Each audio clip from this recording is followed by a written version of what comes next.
अधिक वीर्यनाश से शरीर पर भूत प्रेत का प्रकोप। नमस्कार भाइयों, मैं आपका भाई अंजय चौहान। मैं जठराग्नि आयुर्वेदिक अस्पताल में चिकित्सक हूं और मेरे इस चैनल पर योग आयुर्वेद और ब्रह्मचर्य मिलता है आपको बिल्कुल सही से शुद्ध जानकारी।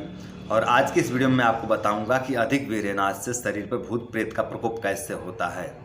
तो चलिए बंधु, वीडियो को शुरू करते हैं। तो देखिए मित्र, जब शरीर से बहुत ज़्यादा वीर्य निकल जाए, बहुत ज़्यादा वीर्य खर्च हो जाए, तो शरीर में वात दोष का प्रकोप होता है, वायु दोष का प्रकोप होता है। और उस वात दोष के प्रकोप से ओज क्षय हो जाता है, ओज का जो है क्षय हो जाता है, ओज नष्ट हो जाता है। और ओज नष्ट होने के कारण शरीर, मन और दिमाग दुर्बल हो जाता है, कमज़ोर हो जाता है और मलिन हो जाता है।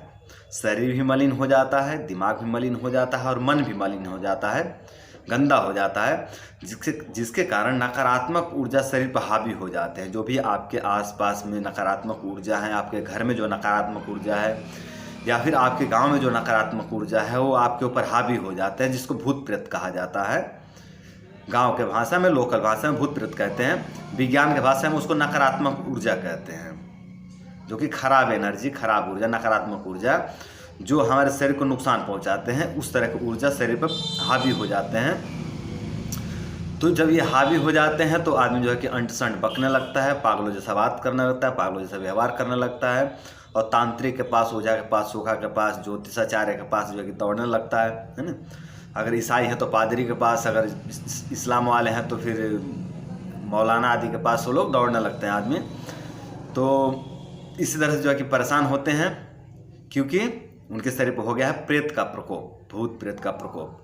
तो इस तरह से जो है कि भूत प्रेत का प्रकोप होता है और लोग इसमें परेशान रहते हैं। जितने भी लोग इस भूत प्रेत के चक्कर में घूम रहे हैं, ज्योतिषाचार्य के चक्कर में घूम रहे हैं या फिर ओझा सोखा के चक्कर में घूम रहे हैं, तांत्रिक के चक्कर में घूम रहे हैं, ये सभी वीर्य क्षय वाले लोग हैं। जिनका वीर्य क्षय नहीं होता वो लोग इनके चक्कर में नहीं घूमते हैं। और जितने लोग घूम रहे हैं सब वीर्यहीन वाले लोग हैं, वीर्य क्षय हो चुका है इनके शरीर से और इसी वजह से ये उनके चक्कर में पड़े हुए हैं। और ये कोई भाई ये ना समझे, कोई मित्र ये ना समझे कि ये जो है कि बकवास बात है या फिर अवैज्ञानिक बात है। देखिए मित्र, वैज्ञानिक भी इस बात को मानते हैं। शायद आप तक सही विज्ञान पहुंचा ही नहीं, इसलिए आप अभी, और आपने विज्ञान पढ़ा भी नहीं है। अगर आप विज्ञान पढ़ लें तो आप जान भी जाएंगे कि भूत प्रेत होते हैं, नकारात्मक ऊर्जा होती है और नकारात्मक ऊर्जा को ही भूत प्रेत कहा जाता है। गाँव के भाषा में, गाँव के लोग अपने भाषा में इसको भूत प्रेत कहते हैं, विज्ञान इसको नकारात्मक ऊर्जा कहता है। तो विज्ञान भी मानता है कि ऊर्जा सकारात्मक और नकारात्मक भी होते हैं, दोनों तरह का। और हमारे गलत आचरण से इनका प्रकोप भी होता है शरीर पर। इस पर ओशो भी बहुत अच्छे से बात किए हैं। ओशो को जब सुनेंगे तो आपको पता चलेगा कि ओशो कहते हैं कि पश्चिम के वैज्ञानिक भी इसको मानते हैं भूत प्रेत को। और ओशो तो कहते हैं कि जो स्त्री या पुरुष ज़्यादा कामुक होते हैं, ज़्यादा सेक्सुअल विचार वाले होते हैं, उनके ऊपर ही इनका ज़्यादा प्रकोप होता है भूत प्रेत का। ओशो ये भी कहते हैं कि जहाँ लड़का या लड़की वीर्य क्षय कर रहे हों, उस घर में भूत प्रेत का प्रकोप अधिक होता है, ज़्यादा होता है। और वहाँ पे जो है कि भूत प्रेत उसके आसपास इर्द गिर्द घूमते रहते हैं।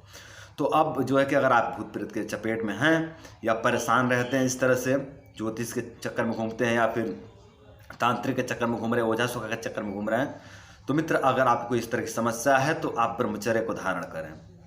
अगर आप ब्रह्मचर्य को धारण करते हैं तो सारे भूत प्रेत भाग जाएंगे, आपके आसपास भी नहीं ठहरेंगे, क्योंकि सकारात्मक ऊर्जा जो है कि बढ़ने लगता है, ओज धातु बढ़ने लगता है। और जब ओज धातु बढ़ने लगता है ब्रह्मचर्य से, तो जितने नकारात्मक ऊर्जा है ये सब भाग जाते हैं। तो अगर आप इस तरह से पीड़ित हैं, इस तरह की समस्या से आप परेशान हैं, तो आप ब्रह्मचर्य का पालन जरूर करें। देखिए 1-2 महीने 3 महीने के बाद आपके आसपास से भूत प्रेत सभी भाग जाएंगे। कोई नहीं यहाँ पे रुकेगा, कोई भी नकारात्मक ऊर्जा यहाँ पे नहीं रुकेगा।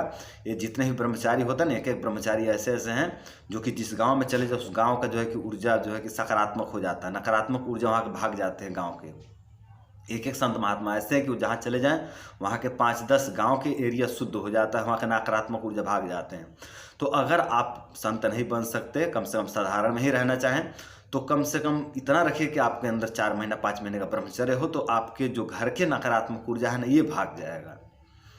अगर आप महीना 2 महीना 3 महीने भी ब्रह्मचर्य रह लेते हैं तो आपके घर के जो नकारात्मक ऊर्जा है वो भाग जाएंगे और आपके शरीर पर जो भूत प्रेत का प्रकोप हो रहा था वो भी शांत हो जाएगा और आपके घर में किसी को भी भूत प्रेत का प्रकोप नहीं होगा। अगर आप ब्रह्मचर्य को धारण करते हैं तो केवल आप अगर ब्रह्मचर्य का धारण कर लेते हैं तो आपके घर के बच्चों को, वृद्ध को या फिर युवा को या किसी को भी जो है कि भूत प्रेत का प्रकोप होता है तो वो शांत हो जाएगा। आप जिसके संपर्क में रहेंगे, जिसके साथ में रहेंगे, उसके ऊपर भी भूत प्रेत का प्रकोप नहीं होगा।